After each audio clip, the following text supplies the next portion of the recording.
Saturday. So for all of you guys coming in, if this is your first time ever seeing me across, right, if this is your first time ever seeing me on your FYP or in your live or in your live stream, my name is NaKeesha and I am a theta healer. I'm a certified theta healer, aka belief worker. And what I do is I help people with their beliefs that are holding them back from living their life and to live it more abundantly. That's what I do. So what I do is my first time, and may it not be on a live. Huh? I hope you come back. We've been doing Soul Tribe Saturday for almost 3 months now. And in Soul Tribe Saturday, what we do is in the morning, we have our soul regressions with Rosa, who's located in the comments. We have our soul regressions with Rosa, where we help people understand the purpose of your soul and what your soul has done in the past and how it can affect you in your today. Hey, my love. Hi, sincerely. It's been a long time since I've seen you. Nothing.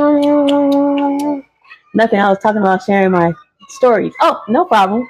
And so every Saturday we come on here at 8 o'clock Pacific Standard Time because I'm in Las Vegas. And we talk about souls and soul regressions. Thank you guys so much for the likes. We talk about souls and soul regressions and understanding how your past life can affect you in your today's life. And it's pretty cool. So we talk about that in the morning time. And then in the afternoon, what we do right around this time, a little bit earlier. But what we do in this time is help people with their spiritual awakenings. If they have any dreams that they need to connect with, if you had a recurring dream that you need insight on, I'm here. And I usually have my little partner in crime who helps with your dream interpretation. We've been doing, again, like I said, we've been doing this for almost 3 months now. And the mere fact that TikTok is leaving doesn't mean that we're going to leave with TikTok. We're just going to move everything over to YouTube. But while we're here, we want to make sure that we share our stories because we get more feedback when we come on TikTok. So people can like our pages and join us on YouTube when we transfer over. And then lastly, that's a church term. Then lastly, later on today, we have our death doula who helps people with their transitions in life and how those transitions in life can also be a reflection of your transitions when you pass away. So it's a full story of the things that happens in your life. And we try to make sure that we provide some type of tools where you can have a better understanding. So in your life, you can be prosperous, and upon your leaving and transitioning to the next phase, you can still feel that same prosperity as you walk away from this life to the next. And then tomorrow we have Healing in Black, which is a collection of practitioners, holistic health practitioners from all over the country that are Black. And we help everybody. We don't discriminate in any way. We help everyone when it comes down to your health. For me, the reason why I started the group Healing in Black is because for 2.5 years, I was walking around here with a hernia and with my large intestine coming out. And it took 2.5 years and 4 doctors later in order for me to get the help that I needed. And along the way, what I learned is that the healthcare system is more about numbers, pushing people along as numbers versus pushing people along as full human beings and healing. So with Healing in Black, we provide that service, and then we come back to what we do every day, try to take over the world. So today is the Soul Tribe Saturday, your soul awakening, spiritual awakening. And Gina, go ahead, start sharing your story, baby, because I'm definitely here to help as much as I can. And then, some people pop in as they go and they share even more. So we can learn from each other. If you want to come up, Gina, you're more than welcome to. I don't think you're a threat. Yeah. Okay. I'm dealing with the spiritual part of me because all this new age stuff that's coming out, which a lot of it makes sense to me. if they're dealing with witchcraft in the church and in the government and all of this stuff, but yet we told not to dibble and dabble in it, not to get revenge, not to do nothing with it. So it's almost like every entity and thing can come in and do anything to us, but we can't do anything but wait on God to do something. And it don't work like that. It doesn't work like that. You could be waiting for 20 years for something, and it's like I'm so conflicted right now, because it's like people don't just know how to say, I don't know. This is what I've been doing and this is what's been working for me, but they'll really quickly tell you, do this. This is what you're supposed to be doing. But I don't feel comfortable with that, because I'm not afraid to say I'm so programmed by this world in certain areas still. You could be woke, but I can't let go of this Jesus, because all I know is I feel like I only keep my Sabbath today because I don't want to go to hell. But I might not even be keeping it good enough. You feel what I'm saying? And I'm honest about it. I'm real about it. I'm not going to sugarcoat it and say it to make you feel good.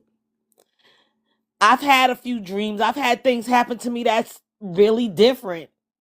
But I never felt like I was special, and I never felt like there's any more to life, because I didn't grow up in the church. I started going to church once I was 18 to 20, because I felt like I was missing something in my life. I can't hear you if you're talking to me. No, Okay. baby, I'm listening. If I walk away, I still have you in my ears, and my No, that's son is right fine. below me, so I'm not trying to like stop you from doing what you do best. So go ahead, I'm listening. So what I was saying, I just be real about what I'm going through. I mean, I've been in lives where people spoke another language and I answered them in English, and I don't speak that language. I know that's something divine. And I said, wow, if God can allow me to translate something that I don't even speak their language this one time, he can do it for me a lot more times. I've had something I heard say cut, cut, cut. Kept hearing it audible in my ear, and I ended up cutting my finger that night. But people might say that's a demon, or that could have been a sacrifice. They needed something, needed blood. All I looked at that is God was warning me that I was gonna cut myself, and it happened. I didn't look at that was, oh, that's a demon. Oh, somebody needed blood. No, because the only person got any of that blood was me in the blender. You know what I'm saying? What happened? It wasn't nobody there to get a piece of that blood. And that's another thing. Like, I don't monitoring spirits. I don't have no friends. I don't have nobody around me. I guess I'm too real and I tell too much of the truth that I don't have nobody around me. Nobody's around me. So I don't think there's a monitoring spirit. Nobody's around me. I don't have friends. I mean, nobody. I've had one dream and I felt like I was in a shopping center running for my life. I never gotten anything else about that. And I felt like I just looked at it as whatever's gonna go down in this world, I am gonna be by myself. I'm not gonna have anybody with me. I'm not obviously gonna find my people. Maybe I've been putting too much emphasis on trying to find my people, but I know God didn't put me here to be alone. But hey, maybe so. Maybe so. I might sound a lot negative to some people, but you ain't lived my life. This is how my life's been. I've had people be able to say certain things like, oh, that's because of this, and could break down a lot of things that I've experienced in life. But it's almost like, well, that's just that. You got to dig yourself out of that. You just got to do this. But I don't get it. I'm so sick of this. I'm so sick of it. It don't seem like you get anywhere. I'm tired of it. Okay, you good? Yeah, I'm good. Okay, all right. Yeah. So let's touch on some of the things you just talked about. You good? You ready to do that? Yeah. Well, let me explain. Let me explain what I do over here on this side. We don't judge. We don't judge. We are open to the idea that everybody has their own space. Everybody has their own space. And each one of us have our own particular area in which we fit, and we need everybody to get there. On this space, on this side, we understand that there are differences, and we accept those differences. But we also know that there's a reason why we are all connected and together. We believe that higher power, source, creator, whatever anybody believes in, um, we don't that's not the thing that separates us, right? When it comes down to the things that you're talking about on this side, um, I talk about pretty much breaking those ideas that we have been taught in church, the things that come naturally to us. For me, I am a seer. I can see people on the other side. That's my gift. I obtained that gift because I almost passed away in February of last year, 2023. That's me. Um, and there's no judgment for that. It's a gift. For you to be able to interpret and to interpret other people's language without knowing the language, that's a gift, right? And there's no reason why you should be condemned for that. When it comes down to demons, for me, in the Bible, it says that the enemy is under our feet. Why would we continue to allow the enemy to give it power? Every time we speak or make reference of it, we're giving it power. And if we are here to be commanders of this world and creators of this world, the enemy doesn't technically exist, only if we provide it the opportunity to exist. Now, what you do as far as your spiritual practices on the Sabbath day and how you feel about that, that's on you. That's your personal journey. Whatever you're led to believe, whatever you're led to dabble in, when it comes down to what you feel would be just and understandable for you, then that's what you do. What I do is I help people break and remove generational traumas that have been holding them back. I am certified to do so. This is what I do. And a lot of times when we're dealing with a lot of people who are going through church and church trauma and church issues, what has happened is that many of us get stuck there. And the reason why we get stuck there is because the church never taught us to think outside of there. Therefore, it puts us in a position where we are constantly in a position of condemnation, damnation, where we're mentally in a stronghold that is slowing us down from doing the things that we're supposed to be doing in our lives that we were destined to do. We're preventing our own destiny because we have allowed these traumas, these traumatic issues from past churches and church issues to stop us from doing what it is we're supposed to be doing. No worries. No worries. Hey, boo. I just said to someone, the life is life.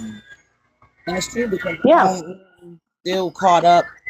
I follow Hebrew Israelites and we study scripture. That's what I like. The congregation I'm with is not a camp. They study scripture. They don't speak no hate speech.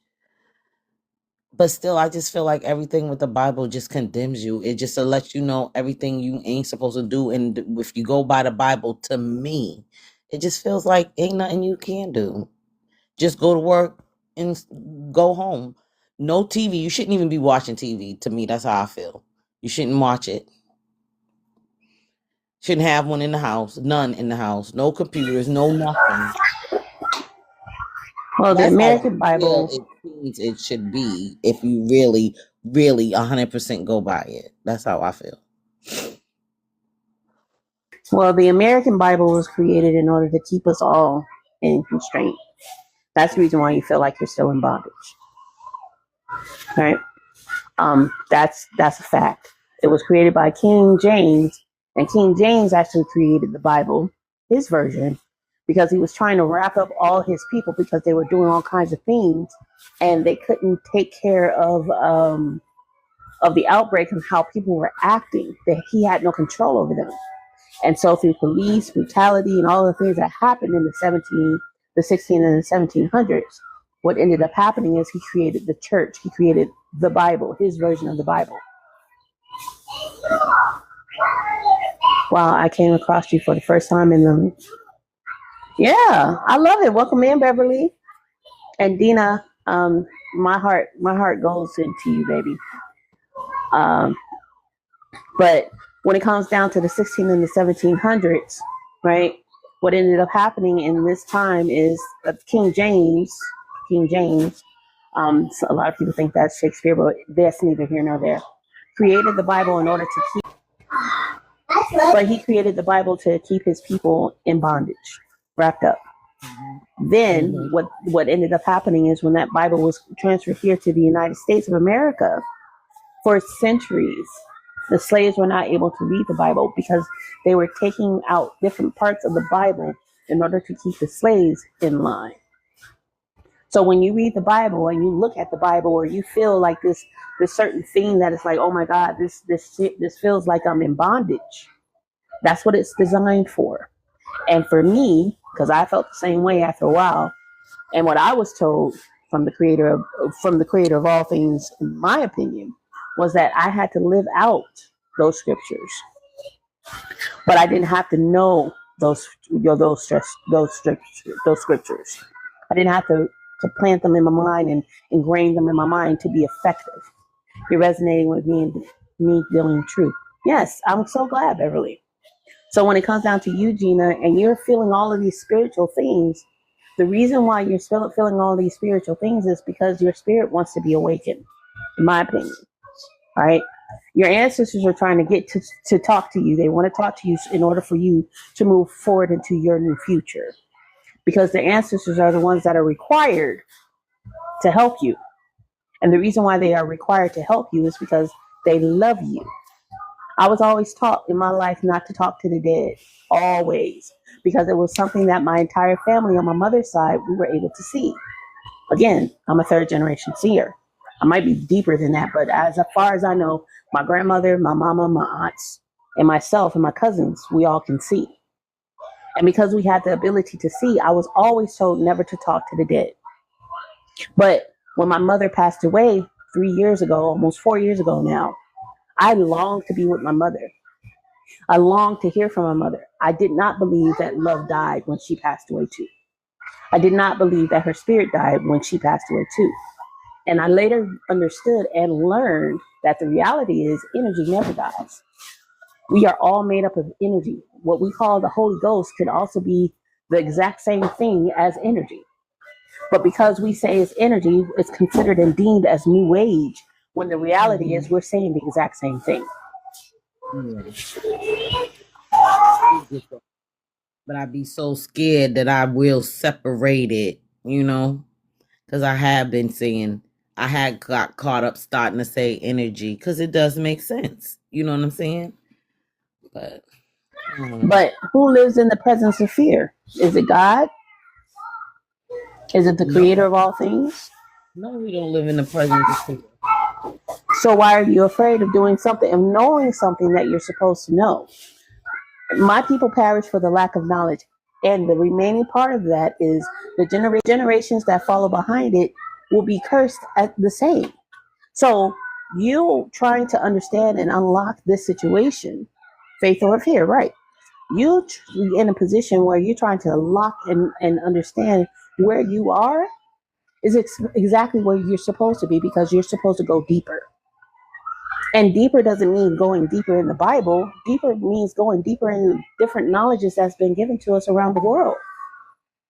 We resonate with each other because our souls are connected.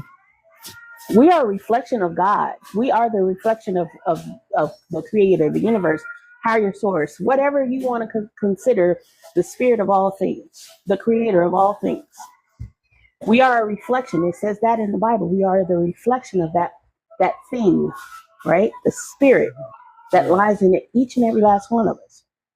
And because we're a reflection of us, we're all going through this full awakening and this full purging that is allowing us to see each other, and that is allowing us to understand each other and to know each other. And this is collectively worldwide. Welcome to the tribe, Beverly. So what happened is a lot of us Black people, right?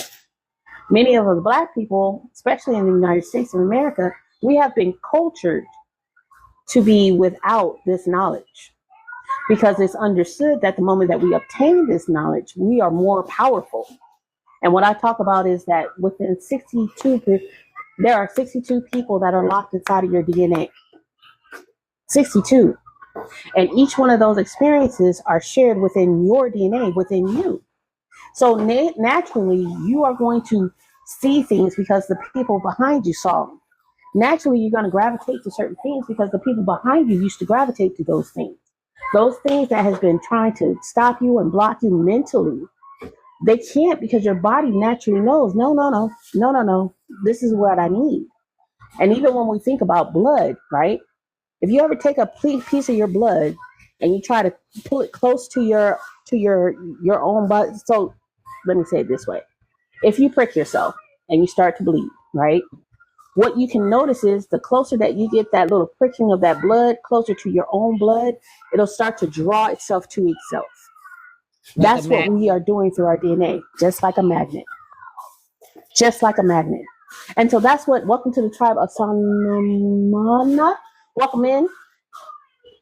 Welcome to the tribe. So when that happens, right, that's what we are naturally doing every single day. We're drawing ourselves to each other in order to empower each other. But the thing that blocks us on a day-to-day basis, again, is that mental stuff, the program that all of us have been programmed since the beginning of time to stop us from connecting. Is this helping you? Yeah, it is. It is. My thing is, I feel like it still should be like, I feel like I need a class to go through all of this because it's not all that simple to just do in good graphs. Well, I'm so glad that you said that because right now, come tomorrow, put this in your calendar. Tomorrow, my webinar will be up and running. And you can see it and you can find it in the link in my bio after we're done with this live. You can find it in the link in the bio tomorrow. And that webinar will start at 8 o'clock your time. Whatever time you're on, your local time, it'll start at 8:30 actually, your time. You can sit there. It's an hour and a half long class, and it will walk you completely through everything that I'm talking about in like a section. You can pause it. You can do all the things you want to do in order for you to get the full understanding of what I'm talking about. And I'm just a premise. I'm just one person. That's it. But this is what I've done, and this is what I've learned in order to help so many people, including myself.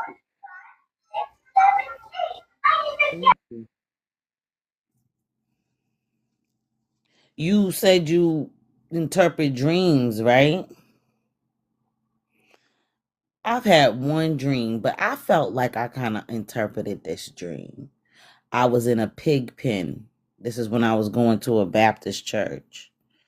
I was in a pig pen. My bed was in the middle of a pig pen, and the pigs didn't have faces. They had squiggly lines on their face.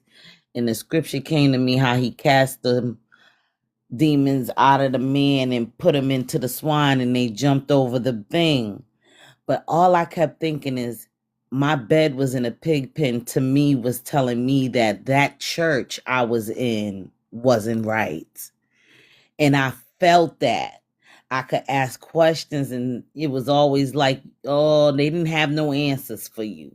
Because I felt like God gave us a mind, a brain to use it, not to just limit it. And when I got to the Hebrew Israelites, I felt like you learn a little bit more about the scriptures, but then you run into those hate groups. And then I found a group, but then I still feel like it still feels like that same Baptist learning, being that he stays in the Bible. He don't want to touch the Apocrypha. He don't want to touch no lost books. He has a little saying, if they lost, how did you find them? They're lost because these were books that they took out of. I mean, come on, we can't stay surface minded about these things and about what America has done to us. If they've hid our history, why would they give us the full Bible so we could really live this out fully? Why would they do that? So let's talk about that dream first. And Dina, yes, 8:30 tomorrow. You guys' time, whatever your time zone is, It'll pop up at 8:30 your time. And I'll send you an email. So if you guys are interested in joining that webinar, just join the tribe. We have our own community within our within the link in the bio, and it's called the tribe. And I will definitely put the link where you guys can watch the webinar right there. I also put it on the link pop too, the link tree that we have on here. Now, in regards to your dream, the mere fact that you said that it was pigs, all right, that was the very first scripture that that came to mind for me as well. But the mere fact that you said wrinkles, right, that means that those pigs were either super old, and because you were dealing with these people that were super old, the only thing that I can think of was traditions. They were steeped in their own traditions. I'm How sorry, did you not get up here? wrinkles.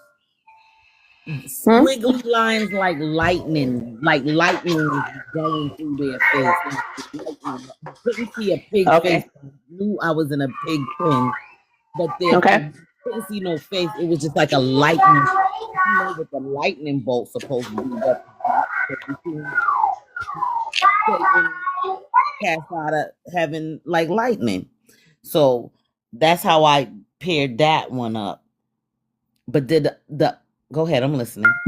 But it makes sense to me the way that the way that I heard it. It still played its part in the way that you understood it. Mm-hmm. The traditions that were steeped in the place that you were in was like a sacrificial space. It Oh. wasn't anything that it was. It's a place when you're in a pig pen. They're given slop every day, and it's the same Mm-hmm. slop. They eat everything all the time. That's what Mm-hmm. pigs do, right? And so when you were in this church, they were used to eating the same slop on every single day. They were steeped in their traditions. And so when you were asking questions in order for you to grow and to advance spiritually, those people weren't able to answer those questions because they were steeped in their own slop, in their Mm-hmm. own mess. That's what I understood when you were talking about that journey. And And when as you you were talking about it, hmm? I get that when you say that because when I used to watch Daystar back then, and I used to watch different pastors take notes and read my Bible, go along with the scriptures. But if I told one of the guys that worked at the barber shop with me that went to church with me that I watched this on Daystar, it would be, you don't need to be learning from too many people. You don't need to be okay. So it's like you gotta be stuck just listening to this one person. But I don't know them neither. I don't know Pastor. I can't sit here and say, yeah, Pastor and First Lady is the best people. I don't know them. I've never been to their house. I only know them when we come to church. I don't know them after church. I don't know these people, how they really live. So I can't say, yeah, he's a good person because he preach on Sundays. That's the only daggone day the church open. The doors of the church is not even open all the time for the people who need them. But I'm straying off the topic. The other dream was I was in this shopping center and it seemed like there was no order, and it was like a gang of kids and they like kind of chased me. They didn't touch me, but they took my car. I want to say they took my car, and I feel like I had a lot of stuff packed in my car, so I don't know what the situation was going on at the time, but they got my car and ran me out the little shopping center. But it was a girl there. She gave at the bus stop that I ran to. She was like, it was almost like everybody knew about these kids and these bad people and in this shopping center and the things they did, and they just knew, and there was nothing that could be done about it. And all I just chalked that up to is I'm out here by myself. I don't have anybody to call if I need anything. Everybody calls me. I help people. They do me dirty.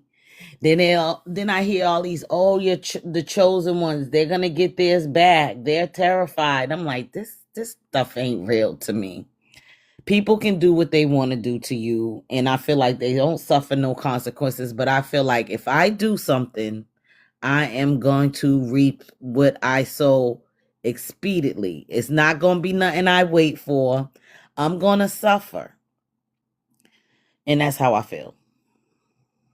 So when it comes down to that, now I'm gonna have you tell me the dream again because I was trying to follow you That's along the no way, problem. and That's I no got lost. problem. I But when understand. it comes down, sorry, but when it comes down to your feelings about people not getting what they deserve, I would love to offer you this thought. When it comes down to our lives are to be lived the way that we deem fit, no matter who we are, right? And however we choose to live our life is the way that we choose our life. That's our free will. Our karma comes, the reap what you sow, comes when we pass away. And for some of us, because we feel the soul contract, that karma comes expediently. Doesn't matter if you're a star seed or not, in my opinion. Okay. When we pass away, and the reason why I say that is because your soul probably made a contract saying, hey, you know what, in this next life I don't want to go through the same problems that I went through before. So whatever I do that's wrong to someone else, allow it to come back to me faster, because I don't want to see what I'm about to share with you. When a soul passes over to the other side, their soul, your body, your soul, you get a replay of your entire life.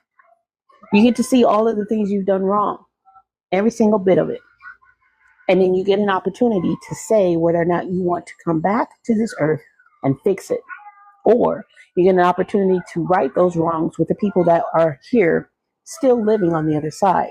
This is why you have 62 people that are connected to you, because they are bound to you by love, not just by blood, but also by love. And because they are bound to you by love and blood, if anybody has crossed over onto the other side, has harmed you in any way, they make a decision on whether or not they want to fix it with you. This is why it's so important to forgive, because if you don't forgive, then you're not allowing the person that hurt you while they were living here on this earth to fulfill their agreement in love to make your life better. Does that make sense to you, Gina? It makes sense. It makes sense. But then I think about, like, I lost my mother and sister during COVID. And it's like, yeah, they're gone, but I'm angry because a lot of things were not hashed out. And I feel like, wow, they just got to go and I'm still here suffering. I feel like a lot of my suffering, they played a major part in, because nobody want to grow up. They always want to point the finger at everywhere. You need to change. They don't like the way your tone is. Stop always trying to find something wrong with something so you don't have to deal with it. Is all I dealt with them, and I had to I accepted who they were, regardless if I liked it or not. I never told them they needed to change. I've always just accepted it because I was the youngest. I wasn't in no place of authority in that house. My mother went by the oldest with everything, so it didn't matter. So if I already see how the dynamic is in my house, I wouldn't dare expect them to change for me. But I'm constantly being told something is wrong with me. The way I act, the way I talk, what I do, what I wear, all my friends, it was always something wrong. So them being gone, no, I don't miss them. And to talk to them, I always said I would never get an apology from my mother unless it was on her deathbed. But then, you know what? Sometimes you don't even get that.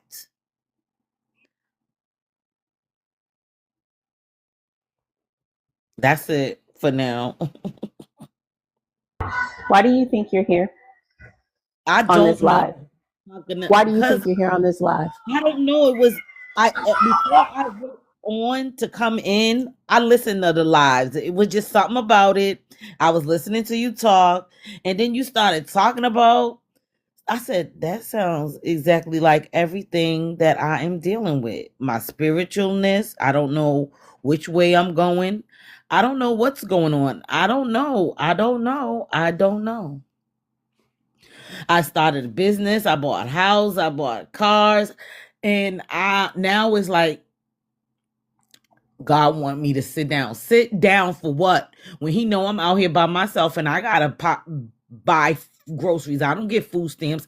I don't get help. I can't call nobody and say, you got $20? Because my bank is closed and they won't be open till Monday.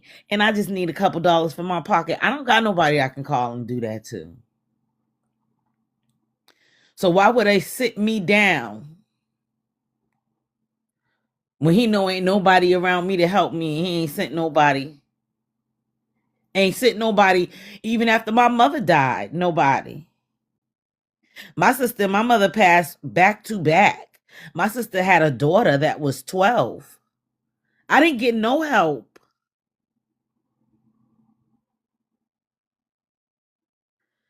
I didn't get no help to the point where I just couldn't even do it with my niece, and I got rid of her after 3 years. I was like, I'm not doing this. I'm not doing that for not. I'm not dealing with nothing that if I didn't birth it, I'm not dealing with that. Especially if a child was raised to not like me because the mother felt the way about me. Children pick that up. I wasn't going to be tug of warring for another 5 years with her. I'm not doing that. No, I'm not. I watched my mother do it with her nieces and nephews. Destroy her own family because that's my sister's kid. They don't even care about what you're doing and how you ruining your own family and how your kids ain't seeing you as mom anymore. But I'm straying again. And I don't want to stray because I stray and then I feel like You're I not keep saying straying. stories Your over. spirit is speaking. Your spirit is speaking. I'm hearing it. I'm not gonna just sit here and act like I ain't angry. I'm mad as shit. I'm mad. I feel like I put my life on hold to help people and I can't even get my little cleaning business off the ground.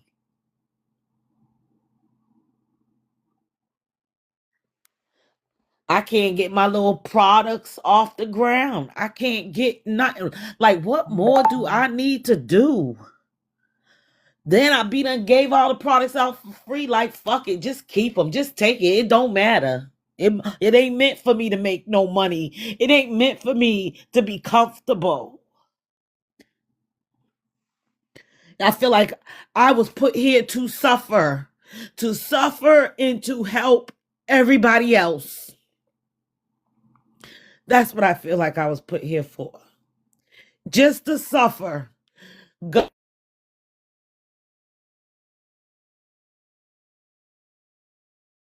right. Don't spend no money because you're gonna need that 6 cent. Gonna go towards that bill. Don't you spend no money. Just sit in fear. That's exactly how my life been.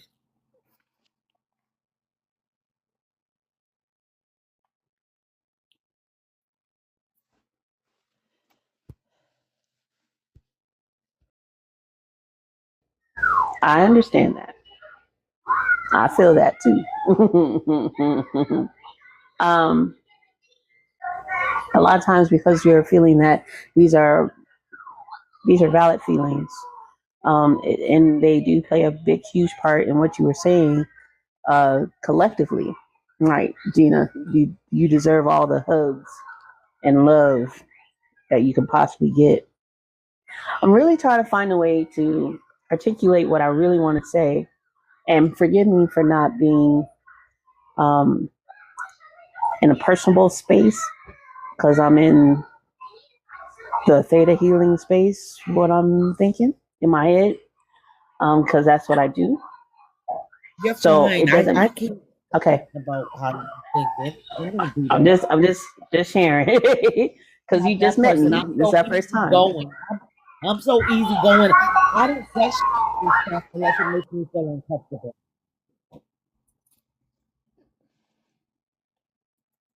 Okay, that's good. So if this makes you feel comfortable, let me know. All right. But what I'm hearing and what it seems like your spirit is saying, and what I have experienced myself is that you are seriously hurt. And based on what you're saying, you and your mother you really didn't have the best kind of relationship. Is that true or not true? It's I want to say it's kind of the middle because I'm the youngest. I would do more with my mother. We're both Libras. Her birthday's 10 days after mine, but my sister was her first child and I always felt like, and I made this decision, this I came up with this on my own because I've seen a lot. I have a lot of friends and I have family. And you see the dynamic between everybody. And I always just chalked it up as my neglect is because the relationship she had with her first child is deeper than the relationship she has with the second child. That's how I chalked it up. That was me giving them the benefit of the doubt for their relationship.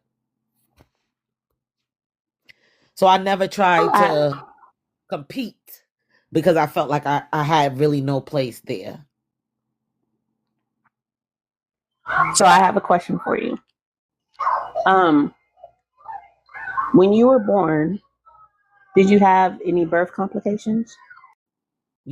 As far as I know, no, my mom said we came out before she even went into the labor room and they were pretty much easy births and we were breastfed babies.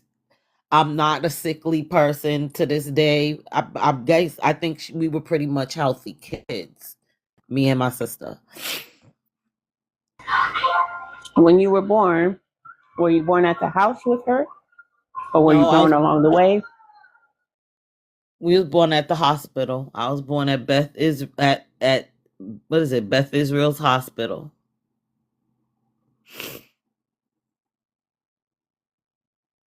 When you were a child, did your mother leave you at any point that you can remember? Yes, she told us about it that when we were younger, she was like in between places, so she gave us over to these nuns, and they told her if she didn't get us after a year, they would keep us. And she said when she got us that my sister's 2 years older than me. She said that I wouldn't go to her. For it took a long time for me to go to her. That I would only go to my sister. But me and my sister is not even close. For that story, to hear that story and to see how we grew up, total opposite, totally two different. How old were you when this happened? Like two? Were you young, I young? don't know. I want to say about two. I want to say about two or three. We were young. We were young. So I want to say we was about two or three because my sister knew enough to look after me. You know what I'm saying? To stick with me. And she obviously did a good job when we were young at that. But yeah, that was the only time.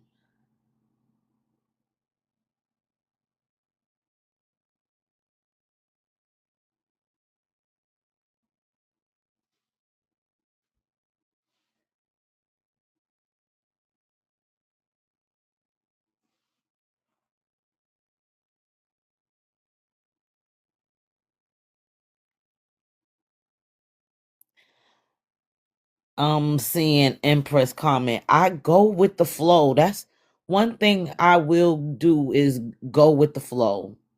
I've gone with the flow. I'm tired of going with the flow. You know, I've gone with the flow for so long. It's almost like I've accepted so much and allowed so much that they just assume you will just continue to do so. And the moment that you speak up, it's a problem. So I go with the flow. It's just that sometimes I'm tired of going with the flow. It's not getting me anywhere or any happier or happy. Period.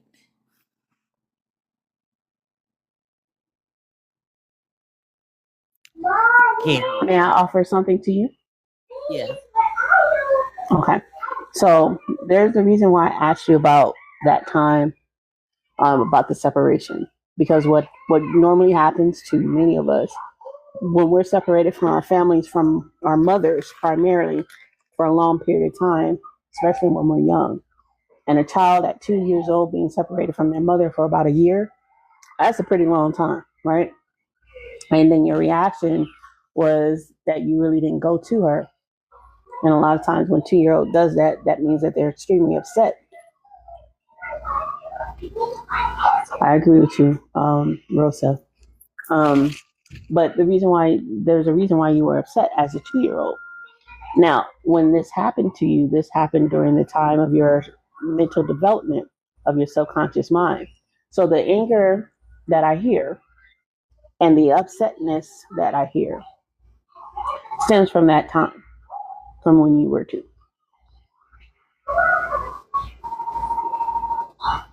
And it's a subconscious belief that your mother would leave you at some point in time, which she has done yet again. But this was something out of her control.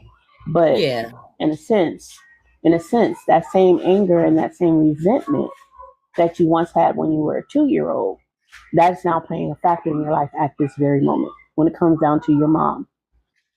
And now you're upset even more so because the person who used to take care of you as a child, your older sister, is that the one that's no longer here too? Yeah, but we wasn't that we was in a relationship for years. I don't know how that would even It's be the it's the subconscious part. It's the subconscious part. So what I talk about on this side is that we all have subconscious beliefs. We have genetic beliefs and we also have core beliefs. Your genetic beliefs are the beliefs that has been given to you from your family. And during the developmental part of your brain, when it comes down, there's 5 brain waves.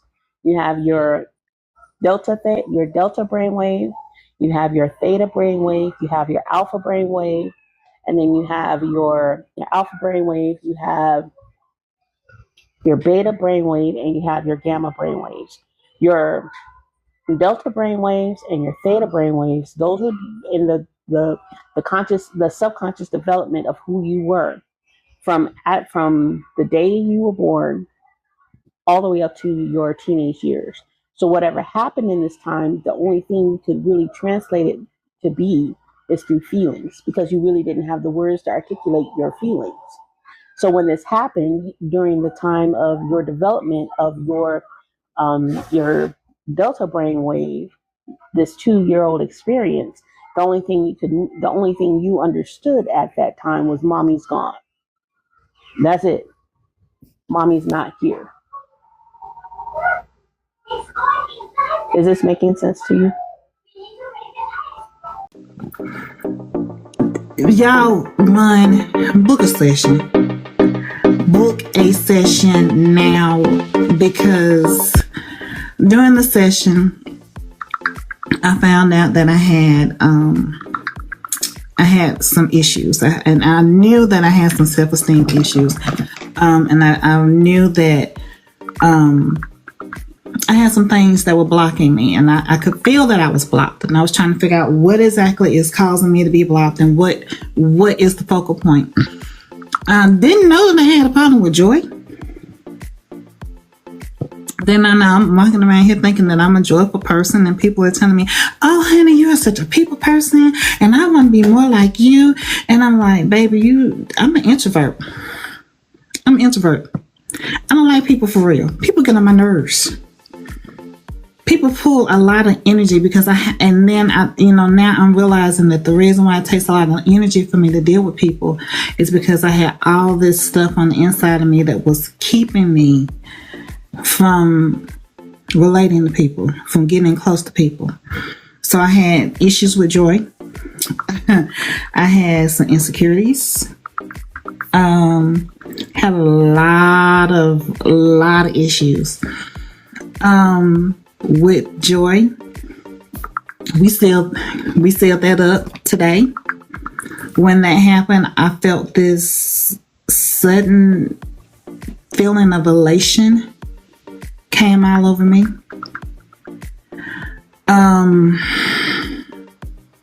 But the thing that got me was when we were working through an issue and Keisha was praying. And right here, I felt this big, heavy door just slowly closing.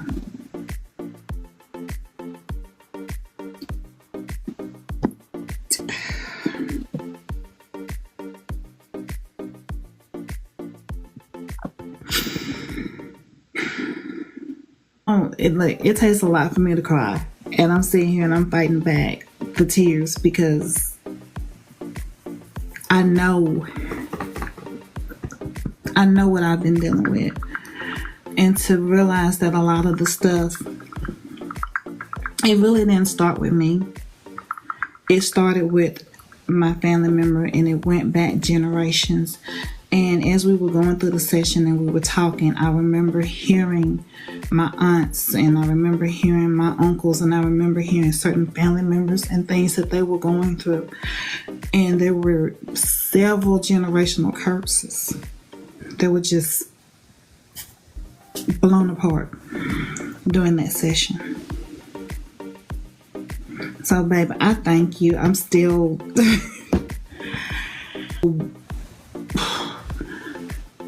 so much lifted off of me. And I felt so light and so free.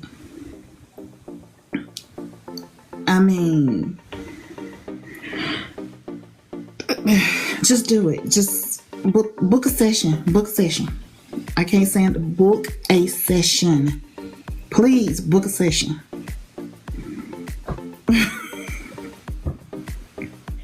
I don't know. Okay, that's fair. Being so independent and knowing that I couldn't lean on her even when she was here, that I don't know. I was always independent. And my mother was that strict mom. I'm born in 75. My mother didn't play those things. She wasn't. And that's cool. But your independence, right? Hold on. TikTok is asking me for my pixel. Oops.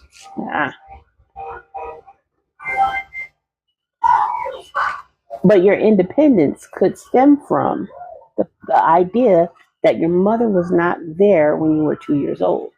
You didn't see your mama for a year. It's a subconscious belief. Independence too.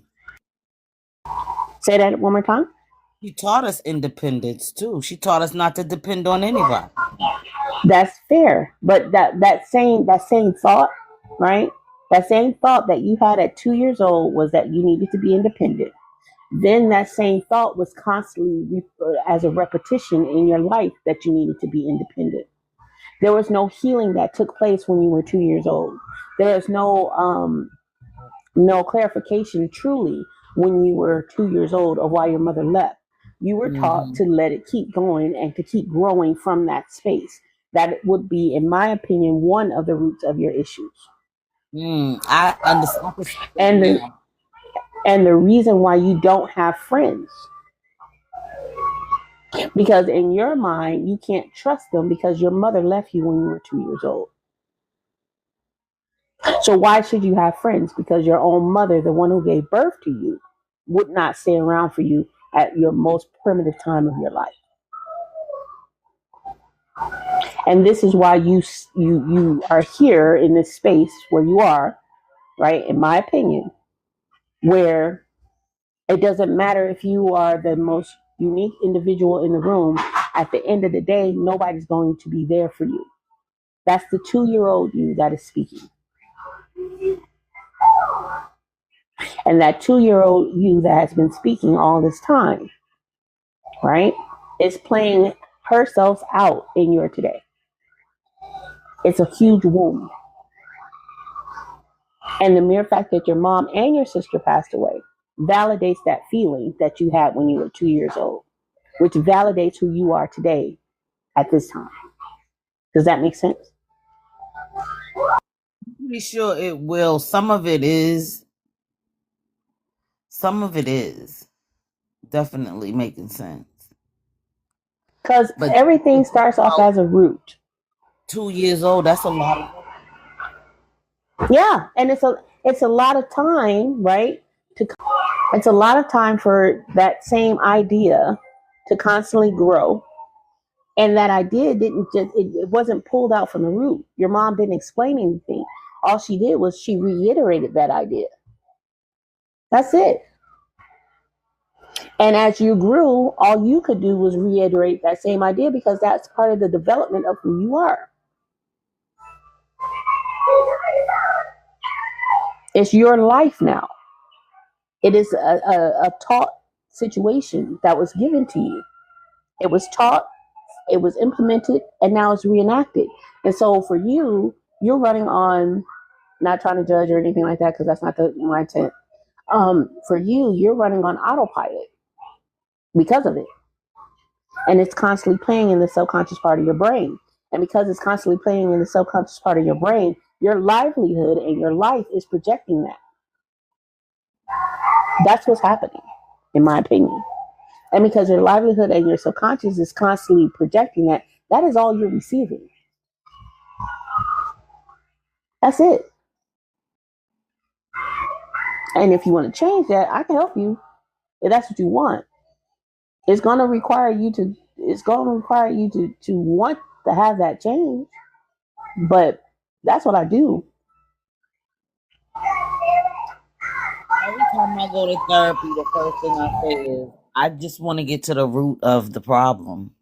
And we never seem to get to the root of the problem. I want to be talking to people every day, all day about my situation. I want the cognitive stuff I need to practice and work on so that I can work on it. Everybody always seem to have, this is what I do, but what is it that I need to do? And I don't never have nothing to do.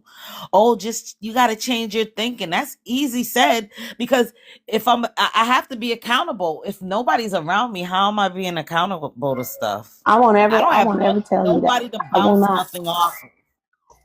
I will never tell you that. I am not a therapist. I am not that. I am not a therapist in no way, shape, or form. That's not what I do. But what I do is I get to the root of your issues.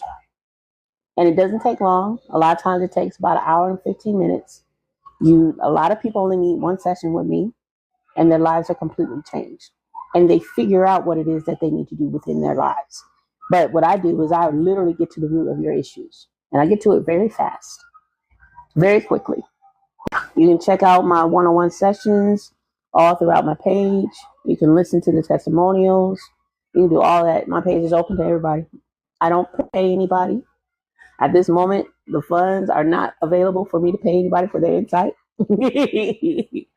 But after your one-on-one session with me, if you decide on it, your life will be completely changed. And you don't have to do anything but be yourself. That's all I've been trying to be all this time. That's it. Myself. You just got to be willing to let go of these traumas. And because this is one of the many traumas that you may have, right?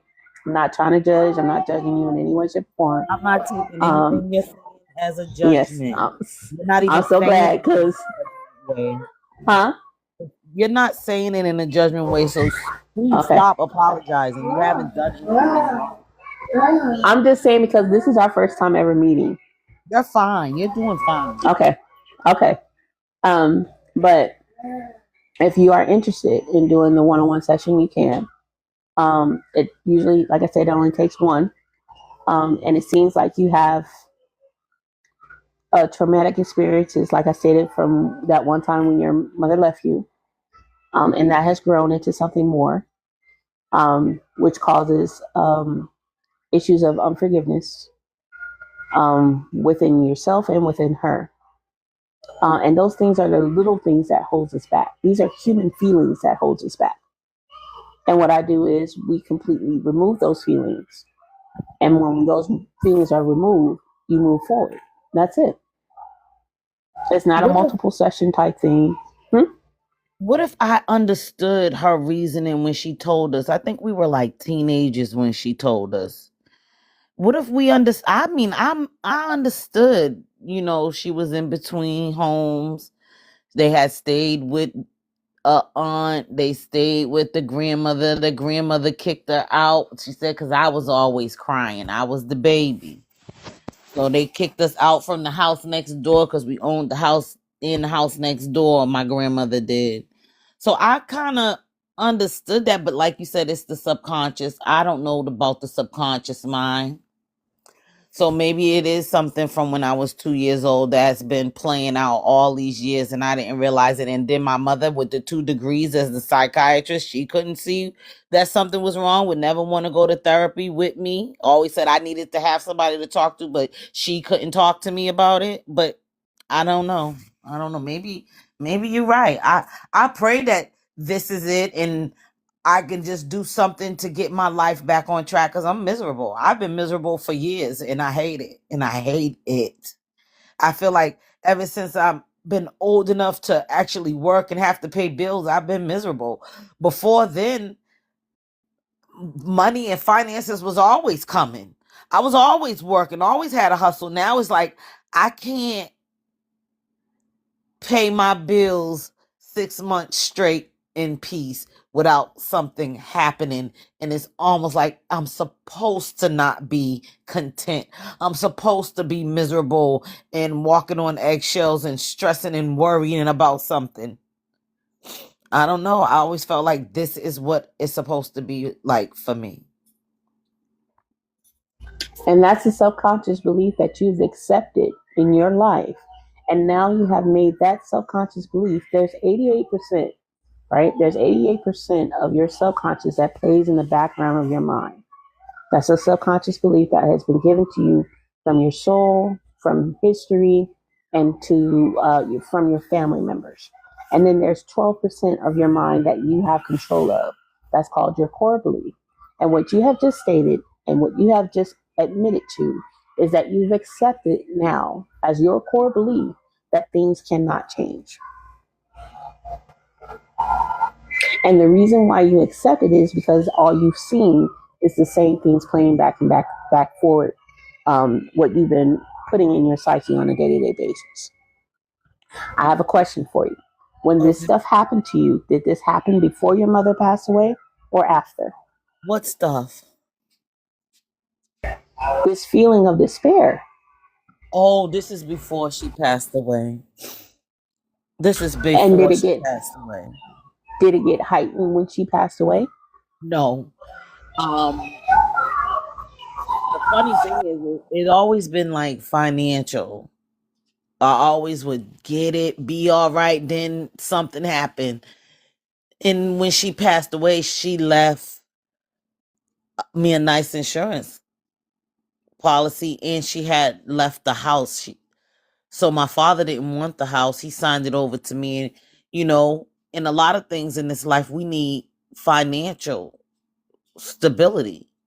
So I was able to sell a house, buy my first car, stuff that she wouldn't help me with, a lot of stuff that she wouldn't help me with. When she died, she left the insurance policy that I was able to do things that I couldn't do because my mother wasn't one to help you.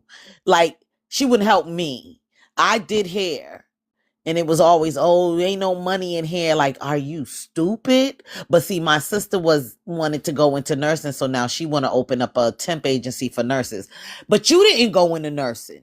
You know what I'm saying? But she supported everything for her. Anything she wanted to do, she would try to do and help her, whatever. Help her get her credit, help her, whatever. I didn't have help with none of that. To this day, I've never had any credit.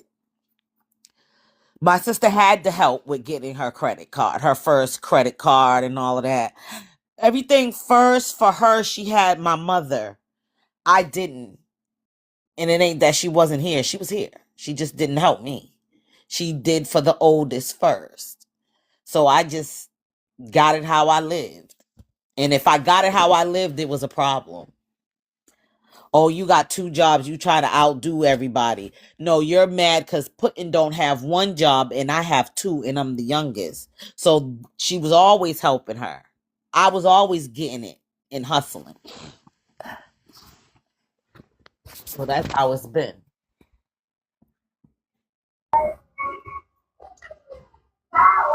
Okay. Yeah. Okay.